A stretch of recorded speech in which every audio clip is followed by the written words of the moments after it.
Good evening, and welcome to the Ohio Multi-District Pre-PETS training on the Rotary Foundation. I'd like to introduce our district governors for this evening. From District 6630, Miss Julie Brandel. From District 6650, Mr. Rich Turpak. From District 6670, Mr. Doug Buckey. From District 6690, Mr. David Ohl. And to start the session this evening, Mr. Jim Duke from District 6600. Jim? Tonight, along with the public image training in January, is a precursor to the All Ohio Pets training in March that will take place on March 10th and 11th. The theme will be prepare, inspire, and engage, and I hope to see you there. So relax tonight and enjoy the foundation training. Thanks, Jim. Hi, I'm Doug Beakey. I'm from District 6670. Welcome to the training, and the best way I can think of for us to start is to have a short 1.5-minute video that came from Rotary International. Just one drop of water is all it takes. Raindrops fall from the sky.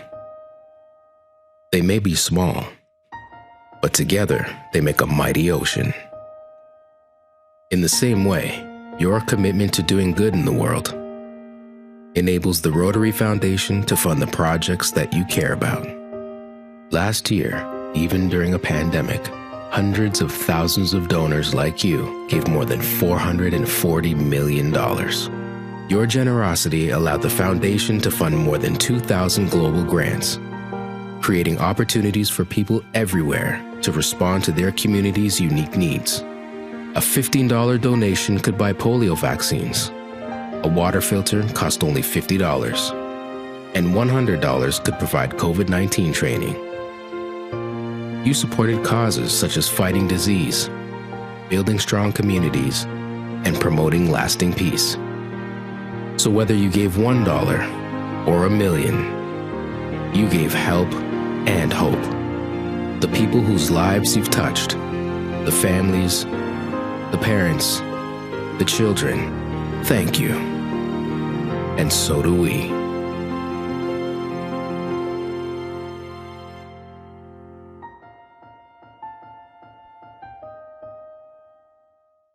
Good evening. I'm Rich Turpak, District 6650. Born and raised in Macon, Missouri, Larry Lunsford is serving as a vice chair of the trustees of the Rotary Foundation. Larry is a certified public accountant and executive vice president and chief financial officer of Bernstein Rain Advertising in Kansas City, Missouri. He earned his bachelor's and master's degrees in accounting from Truman State University in Kinsville, Missouri. In 1982, Larry was selected as a Rotary Foundation Ambassadorial Scholar to Newcastle, South Wales in Australia. Larry joined the Rotary Club of Kansas City Plaza, where he served as president in 1997-98. He served as district governor for Rotary District 6040 in 2001-2002, and served as RI International Director in 2013-15. As district governor, Larry helped to lead the Missouri Rotarians for New York, a statewide service project that raised over $100,000 for those affected by the events of 9/11. He also served as chair for his district Centennial Legacy Dinner in 2017, which raised $3.3 million in gifts and commitments for the Rotary Foundation. Larry has served as an aide for past RI President Mark Maloney, served as chair of the Rotary Peace Center's Committee of the Rotary Foundation, and is a past member and chair of the RI Membership Committee, as well as having served on the Shaping Rotary's Future Committee for Rotary International. Larry's wife is Jill, and they have 2 grown children, Trent and Kara. Larry enjoys blue and yellow M&Ms, all sports, travel, and collecting sports memorabilia. Right now, he's just patiently waiting for the Kansas City Chiefs to again win the Super Bowl. Fellow Rotarians, Larry Lunsford. Well, good evening. Thank you so much, Governor-elect Rich, for that very kind introduction to give everyone a little bit of background about my opportunity to join you here this evening. It's my honor to do so, and I first want to acknowledge that I don't see that the chat is blowing up too badly about that comment about the Chiefs. So I appreciate that. I am looking ahead a little bit to maybe 2 or 3 weeks from now when the Chiefs play the Bengals. But I respect that we might have a difference of opinion about who we might be rooting for in that game. So it's great to engage with you. You heard in some of that introduction, I hope, a connection and a commitment to our Rotary Foundation. Really, for the last 40 years, I am a beneficiary of one of the programs of the Rotary Foundation, and I'm proud about that. And at some level, perhaps that you might take a little pride in the fact that someone who the Rotary Foundation invested in 4 decades ago as an ambassadorial scholar is now serving 40 years later as a trustee of the Rotary Foundation. I'm honored to do so. But it's outstanding to be with all this leadership and incoming leadership in the great state of Ohio. And these districts are strong districts. I know that. I was able to join this session a year ago for those that are currently serving, I guess now, as presidents of the clubs. And it was a great experience. And I hope to be able just to kind of motivate you and give you a little bit of background as you start this session, and then hand you back over to your leaders for the back half of this session tonight. All of this leading to your in-person opportunities, we hope, on March 10th and 11th at your All Ohio Pets. So it was 26 years ago, I must admit, when I was sitting in the same seats as you are, thinking about serving as president of my Rotary Club. And I can remember hoping to, among the goals that I had, hoping to engage our club Rotarians to the Rotary Foundation. And that's really what I want to speak with you about tonight, is I hope that this is among your goals within your club and among the goals that you have personally to take the connections that the Rotarians in your Rotary clubs have toward our Rotary Foundation to higher levels over the next year. I expect that you know that the manner in which we provide support to the Rotary Foundation basically comes in 3 ways. We support the Rotary Foundation, and I hope you personally support the Rotary Foundation each year through our annual giving programs. And that's the fuel that provides the annual spending for a number of great programs worldwide, and some of which that money comes back to you through your districts to be able to have district grants and engage and better your local communities, as well as utilize our global grants program to connect with Rotary clubs around the world and Rotarians around the world to improve the human condition all around the world. And so I hope that you're encouraging your members to consider annual contributions and to be sustaining members, which is $100 per year, and maybe eventually becoming Paul Harris Fellows at that recognition level. And one of the things that I really encourage is giving to TRF Direct, the Rotary Foundation Direct, which is an automatic withdrawal from your checking account to the checking account of the Rotary Foundation. A lot of times I find that people do that at a level each month that allows them to be a member of the Paul Harris Society, which is a commitment of $1,000 per year. I am starting with the background of the ways and the recognitions that inspire us to connect with giving, because it takes that giving to provide the opportunity for the programs that many benefit from, including myself. So the annual giving is, I hope, part of the rhythm of your club, part of your personal rhythm, and I want to encourage that this evening, both at your personal and club level, as you continue in leadership in your club. Many of you know that we've been about the task of trying to eradicate polio from the face of the earth, our gift to the children of the world, for coming up on 4 decades. And we're getting as close as ever. And of course, we support polio and the Polio Plus and the polio eradication efforts in our Rotary clubs. There is a new effort of recognition around that giving, which is called the Polio Plus Society. I'm hopeful that that's not a new term to the districts that are represented here. The society, the Polio Plus Society, is something that each district can administer. Each district can determine what is the level of giving on an annual basis that would recognize someone as a Polio Plus Society. And I hope over the course of time, either you have already within your districts and your clubs, or you soon will, embrace this new recognition opportunity, which is meant to encourage us to take this eradication effort across the finish line. I'll speak about some of that in just a moment as well. And then another element that allows us to define our legacy in Rotary and helps define our life's legacy through Rotary is legacy giving through bequests, through wills, through estates, and that sort of thing. Maybe there's already some clubs in some of the districts that are represented here that are pursuing or have already achieved a recognition level called the Promise Club.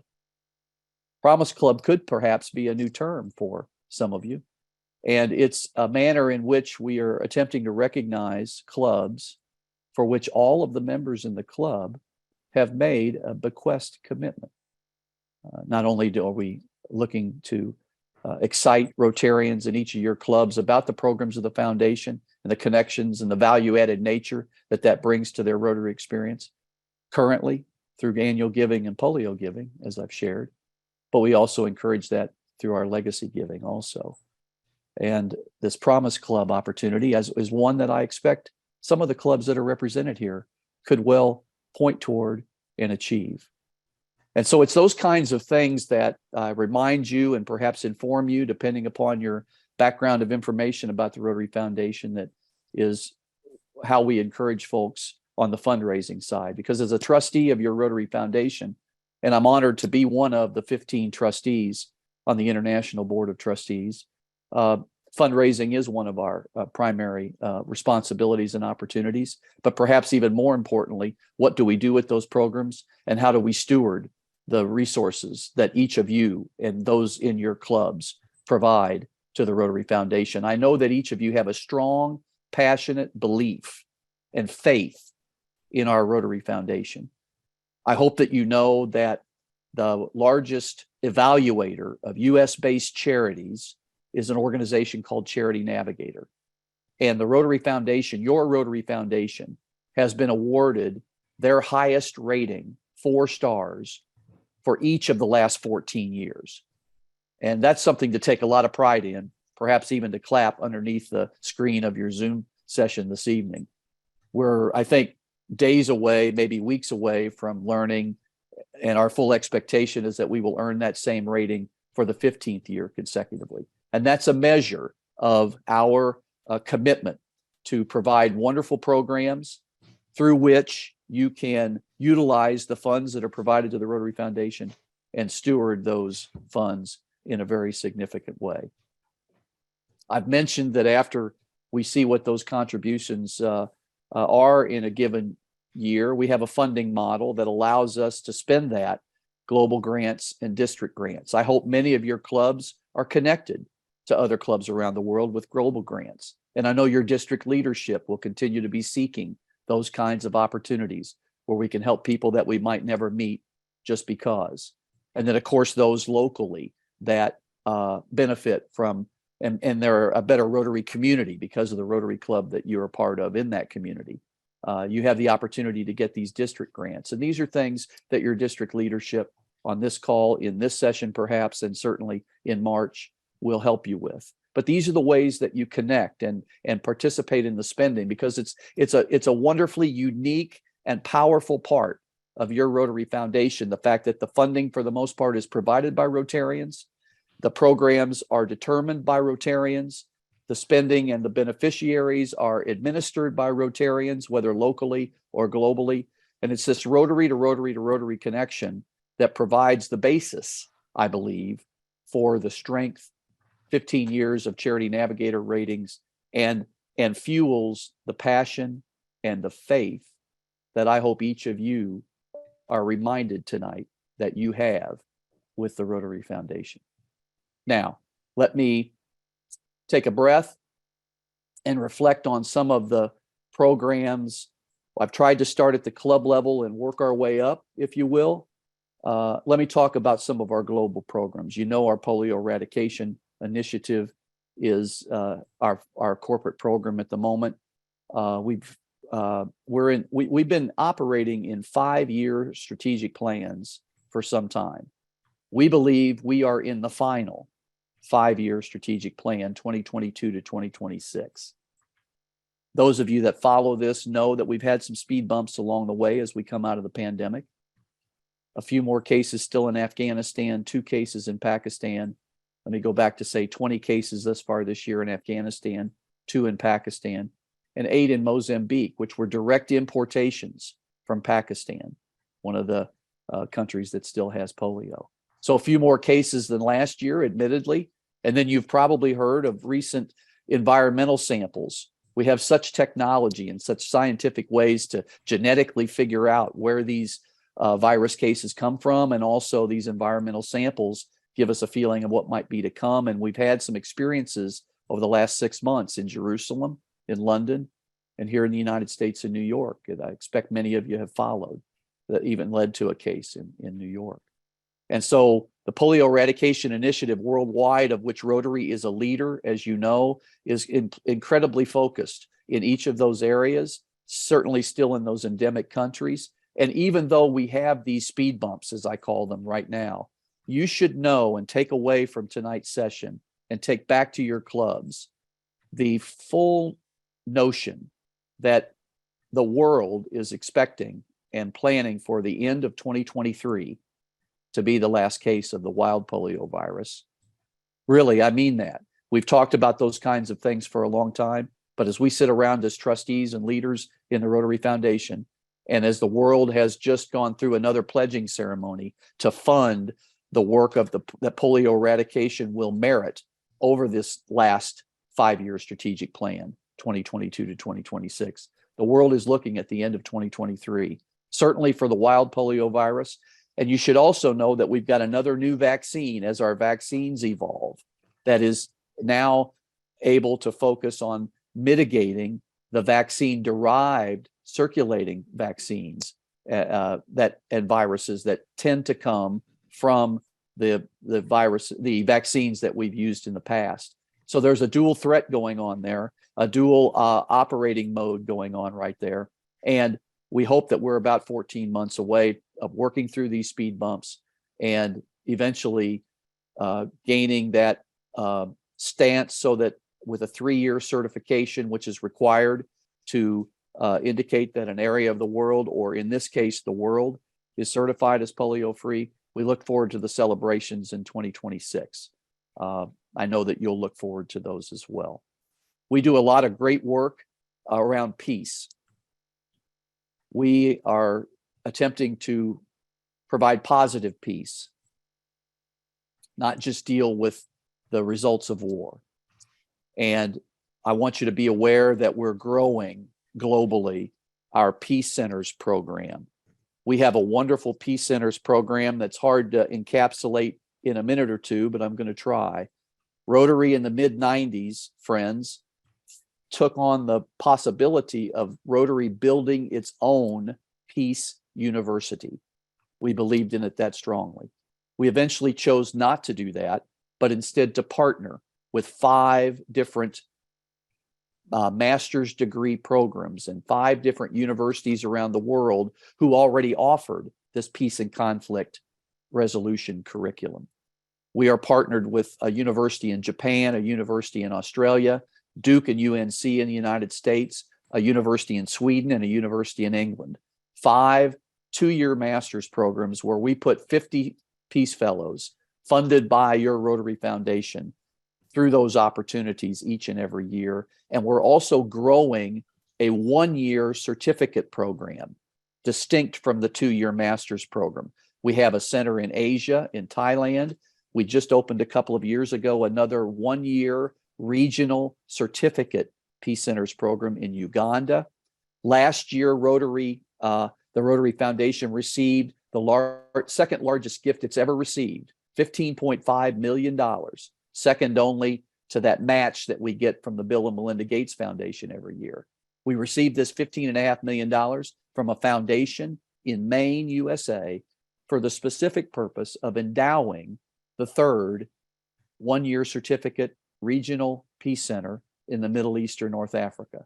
And certainly we know that that environment toward peace is needed in that part of the world. There's a task force going right now. There's a final list of 3 universities, and soon we hope, in fact, at the January trustees meeting, we hope to receive a recommendation from that task force as to the recommendation they make for the university they believe should be considered most strongly as the third peace center of the one-year certificate program and this peace center in the Middle East. And we hope to also finally have a fourth of those peace centers in Latin America. So this global effort with 2-year master's degrees for people 6 or 7 years into their career focused on peace, and these 1-year certificate programs regionally centered around the world, using the African example, selecting students primarily that live in those African countries that want to study at that African university and then want to go serve and improve the quality of life and a more peaceful life in Africa. Lastly, among many places I could go, is just to briefly update you about something that each of you, I am ultimately confident, have been engaged with and felt strongly about over the last 8 months. And that is our disaster response relief fund work in Ukraine. The Rotary Foundation trustees tried to act as quickly as possible and acted within 10 days of February 24th, 2022, when the Russian Federation invaded Ukraine. And it was a tremendous symbol of how Rotarians connect when there is significant need. And over the course of 7 weeks, we raised over $15 million to the Rotary Foundation Disaster Response Grant Fund, specifically to be used in Ukraine. And since May 1st, we've been about the process of spending that through disaster response grants. And I can tell you that as of about a week ago, we have deployed about 13 million of that $15 million through district grants. Perhaps some of your Ohio districts have partnered with other districts or incepted your own disaster response grant to help in Ukraine or in those neighboring surrounding countries, help the refugees, provide the basics, just reach out. It's what we do as Rotarians. It's our call to be in the right place at the right time. And the Rotary Foundation facilitated, I would suggest, our ability and your ability to be in the right place at the right time to help those folks in Ukraine. So that's just a quick little summary of some of the global efforts that your leadership, your personal commitment ladders up to make a tremendous difference in the world. You know that our Rotary Foundation is meant to do good in the world. You know that our Rotary Foundation is the charitable arm, the extension of what work we do in Rotary International, in all the Rotary clubs in Ohio. I know that we can continue to count on your support. I do want to speak again to each of you personally.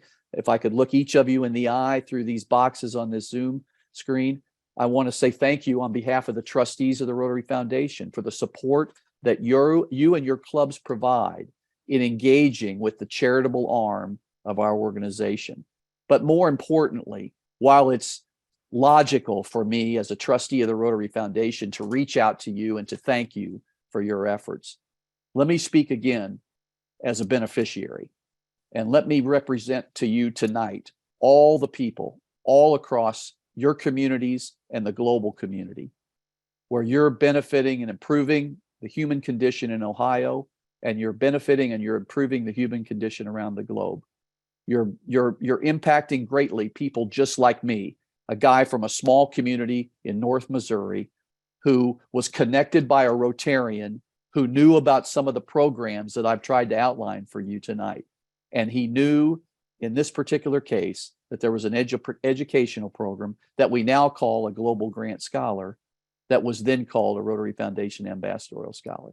And that's the kind of funding that works through the programs to impact people like me, and for me to represent beneficiaries for you tonight, that it changes their world. And it certainly has done that for me. And I speak to you tonight proudly having been around our Rotary Foundation for 40 years, to say that Rotary has its place in the world. Each of us are charged with making sure that Rotary is in the right place at the right time. We are a growing foundation. We are growing in scale. I know Rotary is growing in Ohio, and I just want to encourage each of you as incoming leaders to enjoy yourselves, to prepare well, to enjoy this time you have in March where you will connect and learn from each other even more. And I'm thankful for the support that you have on the call tonight, and as they lead you in the districts, whether that be the DGEs, the district foundation chairs, the assistant governors. We're all in it together, friends. And I reach out to you tonight from my home in Kansas City to say thank you once again. And I hope that you will commit even more fully than maybe you were going to commit 20 minutes ago to make the Rotary Foundation a part of your toolkit as you prepare to lead your clubs, and that you'll consider continuing and even increasing your own personal support so that you'll be able to share that as a leadership model within your club. I'm so thankful to be with you. I hope that I have provided a good backdrop and a good frame for your Rotary Foundation, and I encourage your continuing efforts. Thanks for the invitation. Good luck to each of you. Thank you. Larry, thank you so much for your willingness to join us tonight. Let's show Larry our appreciation through your reactions at the bottom. You know, at the end of the day, it's obvious your passion, the fact that you're a beneficiary of the foundation, your passion for the foundation comes through. We're so thankful for you and all that you do, all that you have done over the last 40 years, and for joining us tonight, Larry. Thank you so much for being with us. Thank you for the invitation. Good luck to all. We'll now move from Larry Lunsford to another Larry, Larry Jenkins. Larry Jenkins joined the Westerville Rotary Club, the Sunrise Club, in 2002. Since joining Rotary, Larry has held many different club leadership roles and has done many different things, including leading the club's biggest fundraiser, the Chili Open, participating in programs like Interact, I Can, and organizing the first Westerville Field of Heroes, which has grown into a Central Ohio Memorial Day tradition, now in its 12th year. Larry served as club president in 2008-2009. He and his wife, Tiffany, have attended 7 Rotary International conventions. Larry was recognized by the Westerville Sunrise Club as Rotarian of the Year in 2003 and was awarded the Rotary International Avenue of Service Citation and District Volunteer Award. Larry's a Rotary Foundation Paul Harris Society member, major donor, and member of the Bequest Society. Larry lives in Westerville with his wife, Tiffany. They have 2 children, Andrew and Katie. He's very involved in the community, serving in various volunteer positions in the city, the schools, and in many organizations. Larry has a big love of books, of music, and of the outdoors, especially the mountains. When he finds the time, he loves to hike and ride his bike. While I do not know the color of his favorite M&Ms, I assume red and blue. Nevertheless, join me tonight in welcoming our District 6690 Rotary Foundation Chair, Larry Jenkins. Thanks, Dave. I am going to share my screen. I do have a little PowerPoint. As I tell people, what that does for me is actually, it's more for me than you. It keeps me from going off. There's so much to talk about on the foundation level that sometimes I just need a little guidance so I don't get lost. I encourage you to ask questions. If there's something that I touch on, either at the end or put them in the chat, I'll try to catch them, or someone can stop me. One of the DGEs can stop me and we can talk about it there. So I've been asked to kind of share the nuts and bolts of Rotary, or the Rotary Foundation. You just got the more passionate plea of it. I kind of hate to have to be the one to follow and get into the nuts and bolts after following a much better and more recognized Larry when it comes to the foundation. But what I'll try to give you a little bit is the basics I present every time I talk about the foundation. Some of this might seem really basic to those of you who've been in Rotary a long time, but we find that members get confused, people get confused, and so we always try to reiterate the basics. And then as someone who's been a who is a past president, who's been assistant governor. I'll try to present some things that maybe as you're starting to plan for your president's year and your strategies of things to do. The one thing that I don't know if I have a slide, but I will start off with is that don't try to do this all by yourself. We find here in 6690, and I'm sure our district isn't alone, that a lot of club presidents try to do it all. They wear every hat. They're the grants chair, they're the foundation chair. I really do encourage you to build a team, make sure you appoint a foundation chair who can take some of this stuff, and then reach out and make sure you're utilizing your district resources as well. There are a lot of people here to help. We'd love to come in and be your program, help you speak, present, to help educate your members. So please utilize those things, make those invites, bring your district people in to share and talk about the foundation, especially in Foundation Month. Give them a program where they can come in and talk. We'd all love to do that. I know we do.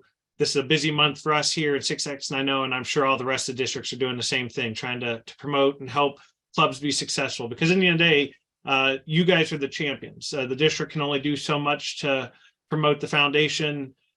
We need you to be the champions in your club. We need somebody in the club who has that passion and shares that passion and encourages the rest of your members to join in. So the one thing I always like to start when we talk about the foundation is this is your Rotary Foundation.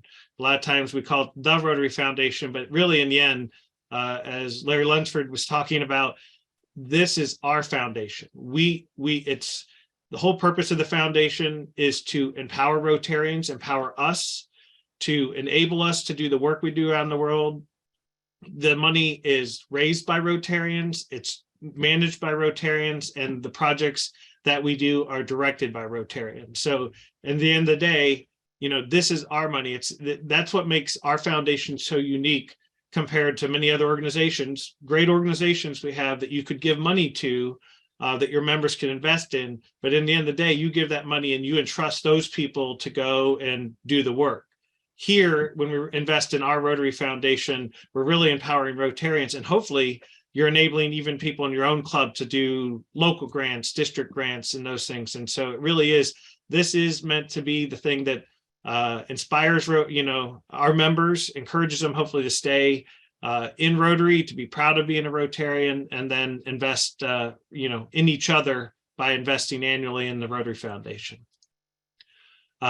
7 areas of focus. This should not be unique to anybody. The reason I like to push and remind people this slide is, again, where Rotary is unique and different is if you look at these 7 areas, they're about as broad and diverse as you can get. They pretty much represent all aspects of things we can do to provide the basic aspects of a society, of life, of a society, and giving people the power to basically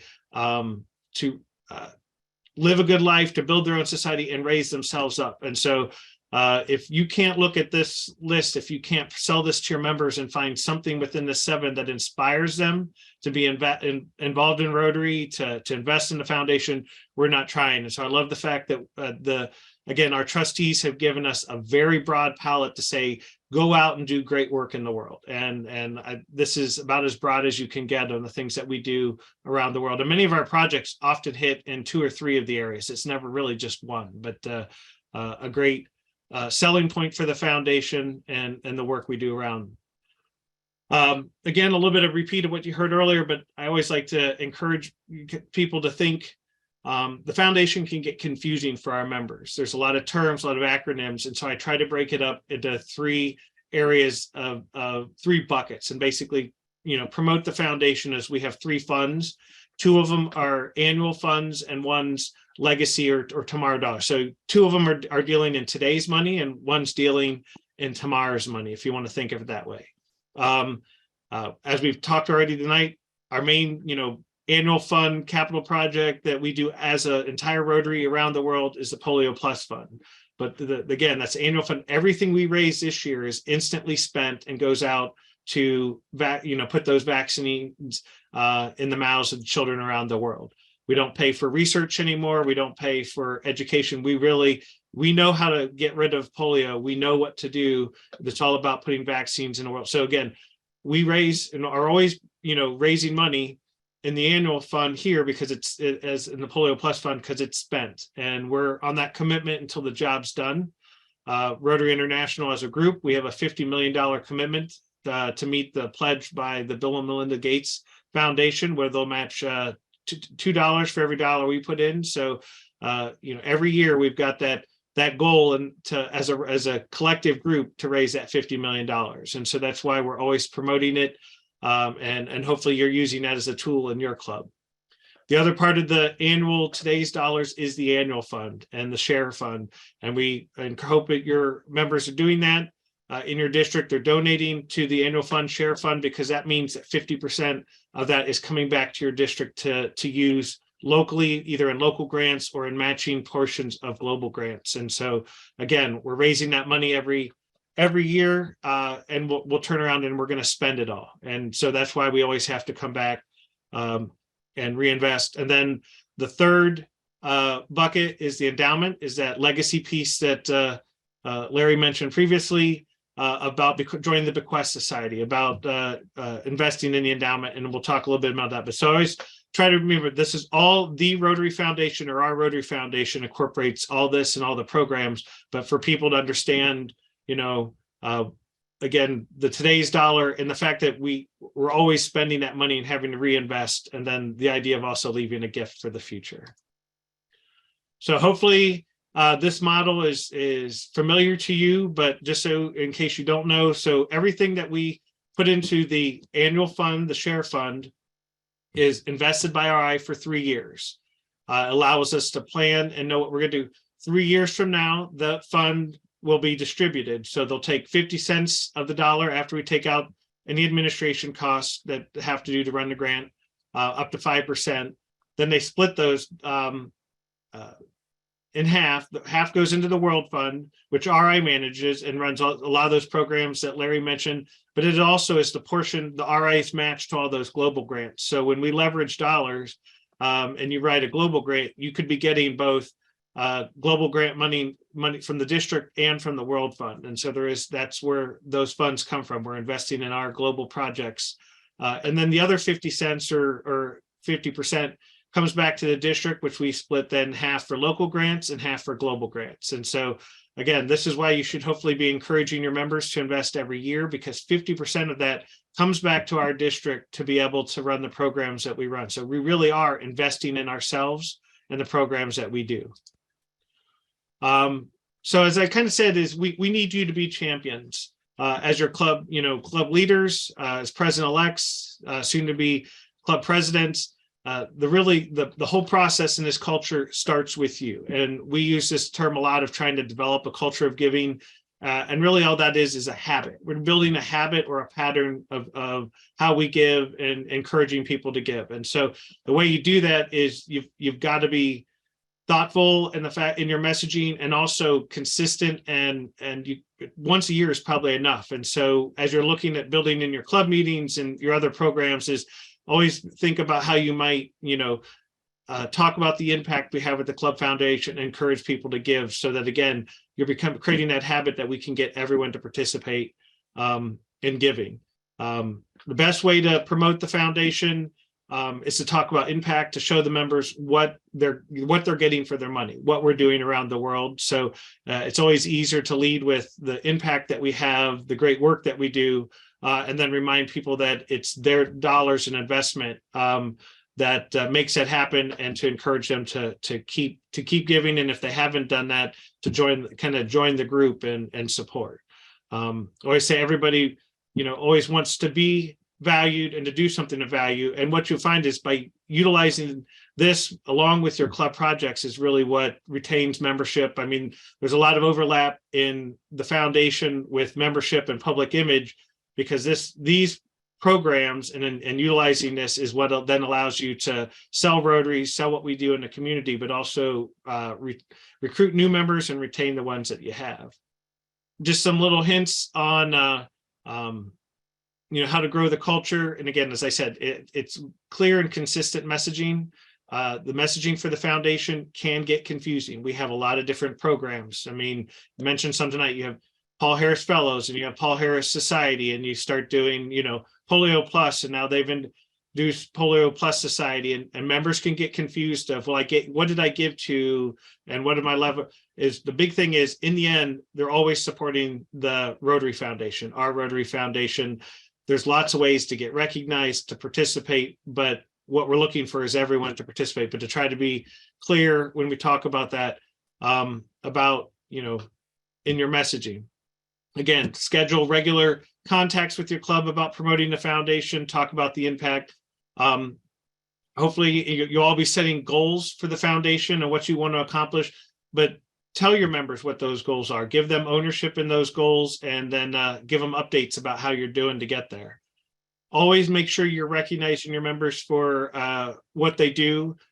People like to be thanked. And so make it special. Make sure that, everyone, we mentioned here, you'll see some reference in the slides, because here in District 6690, we do a 125 club, because we've basically taken that sustaining member of $100 a year and encourage everyone to give $25 as well to Polio Plus. And then we recognize them in District 6690 as a member of the 125 club. So when you're seeing that reference here, that's still stuff. But again, however you want to recognize people, whatever contest or recognitions, build those in, but make sure you're doing those and you're making it special. And again, feel free to ask your district support to come in and make those presentations.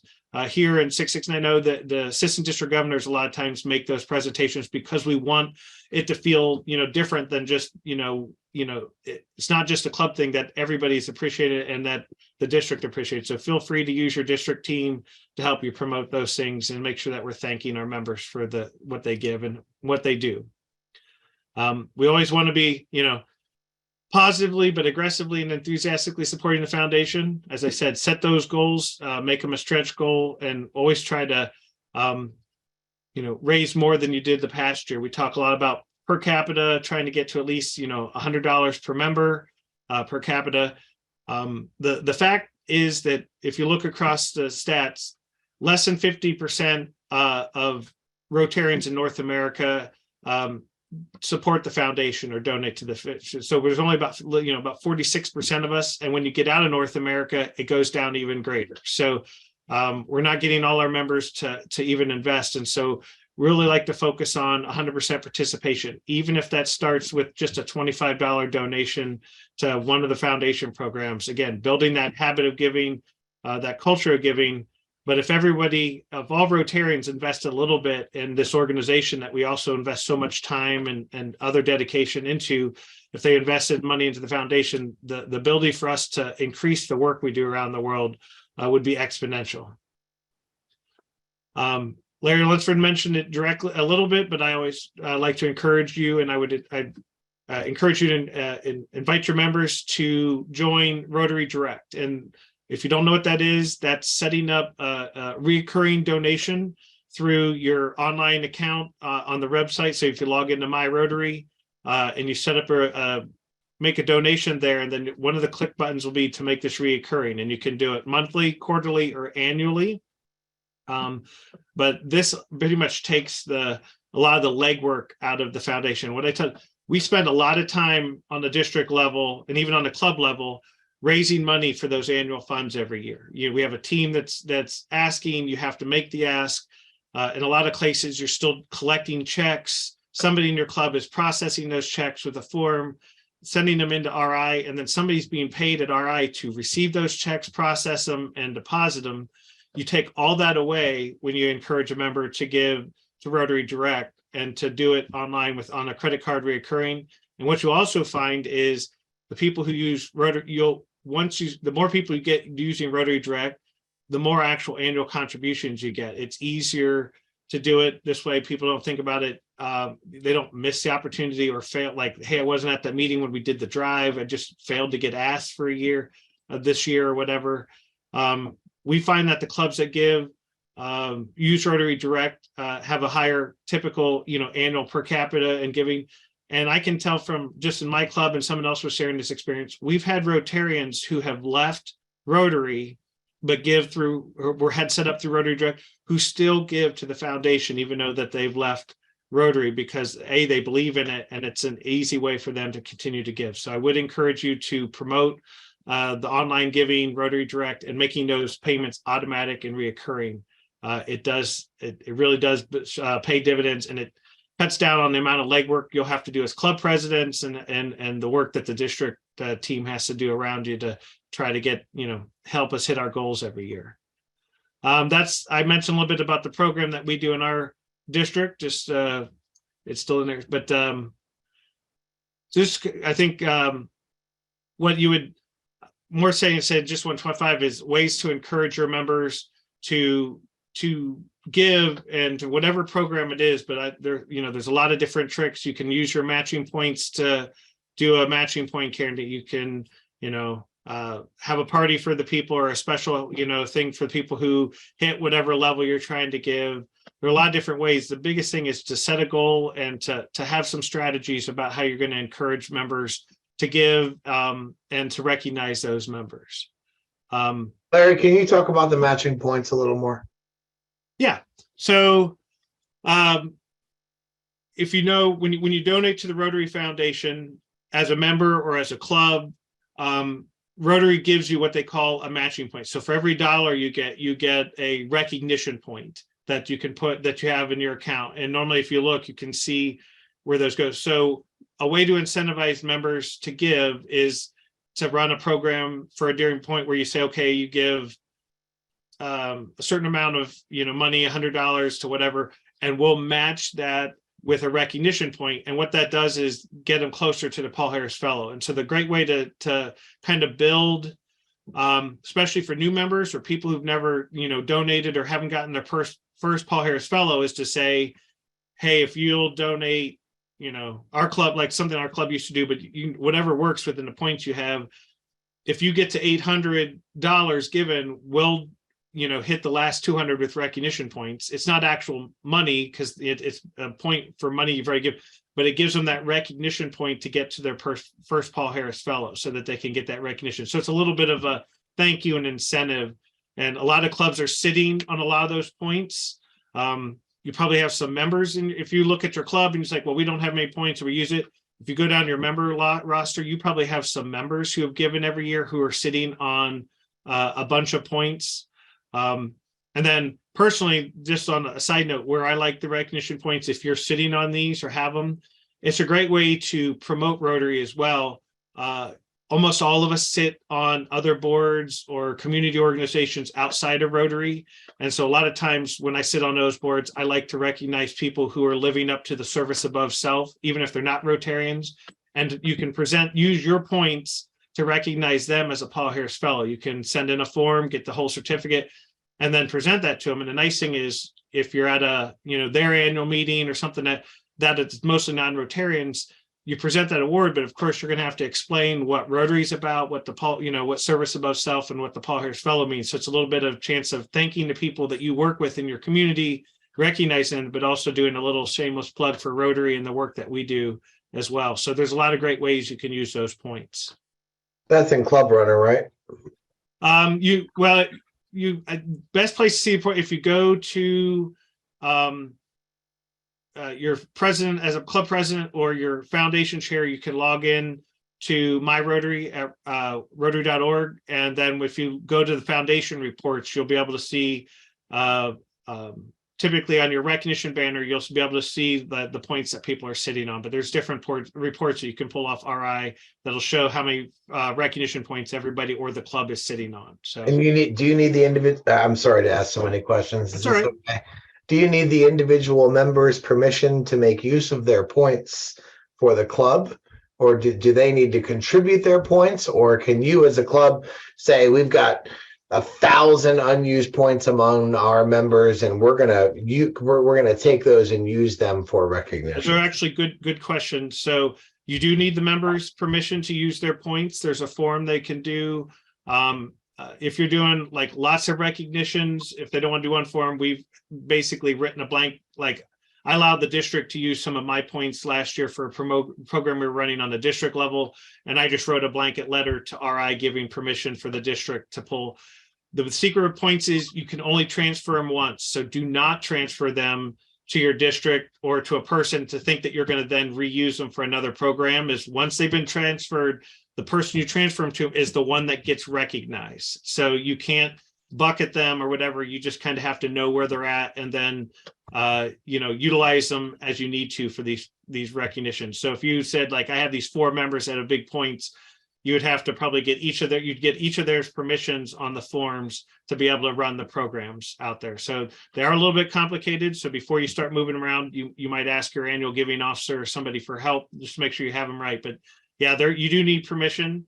A club officer any club officer can authorize the ones your club has, but if you get into individual points, you're going to need that individual's permission to use their points. Yeah, so if you want to recognize a non-Rotarian, I love that idea, without them having to make the contribution, and you aggregate points of members, those members then give permission to transfer their points to the club, and then the club is the one who makes the award, or how does that work? I've always just used one member's things. If you were aggregating members, what you'd probably do is there's a contribution, point contribution report. It's a 1-page form. Is each member would fill out that form for the portion that they're giving. And then I would submit it all collectively, all those forms, one to RI for that one person's recognition. But yeah, again, don't transfer them more than once, because RI won't, once you transfer them, you can't transfer them again. So I would just get all the forms together, aggregate them, and send them all in together to RI that you're basically trying to aggregate, and tell them what you're doing. They'll help you, but you're trying to recognize one person with this aggregate, but they're going to need to see each member's permission to use whatever portion they're donating. So love that idea. Thank you. Larry, we had a question online. Yeah. What happens to members' points when they pass away, and can they transfer to a club? They sit there and they don't go away, and you can get the estate's permission to utilize them. Unfortunately, again, you can't bank them. It gets a little complicated, but what you can do is ask for, like, the spouse of the Rotarian to write you that letter that says, I give Westerville Sunrise Club permission to utilize the recognition points for my past spouse. Here's the Rotary ID, sign it, and just keep that on file. So but yes, they don't go away. They're always there. You would just need to get permission from the family to use them, which is normally, it's not a big thing if as long as you've got a relationship or a contact with them. So matching points can get confusing, but they are a tool out there to utilize to inspire members. So, but to your point, does the club itself have a pool, a bank of these points, or it's both, it's individual members and the club? Yeah, you can have so it all depends on who donated it. So if you have a club fundraiser or like a World Polio Day event and you raise $10,000 on behalf of the club that you donate, then the club will get recognition points for that money given. If it's given in the name of an individual, the individual gets the recognition points. So you can have a bank or a total, both for the club and then each individual, based on how that money was recorded when you send the contribution in. The big thing to be clear with recognition points is you're not matching someone's donation dollar for dollar. They don't, and where this will turn over is Paul Harris Fellows, if can go up to Paul Harris +8.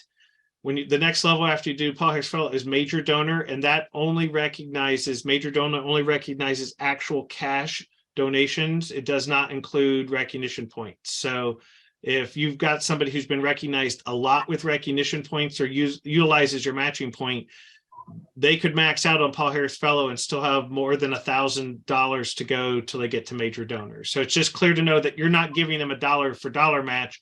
You're recognizing their donation with a recognition point. So just we've had some issues in our district with that. You just want to be clear up front with what that is. So hopefully everyone, we just came through October, World Polio Month, and then obviously we have World Polio Day.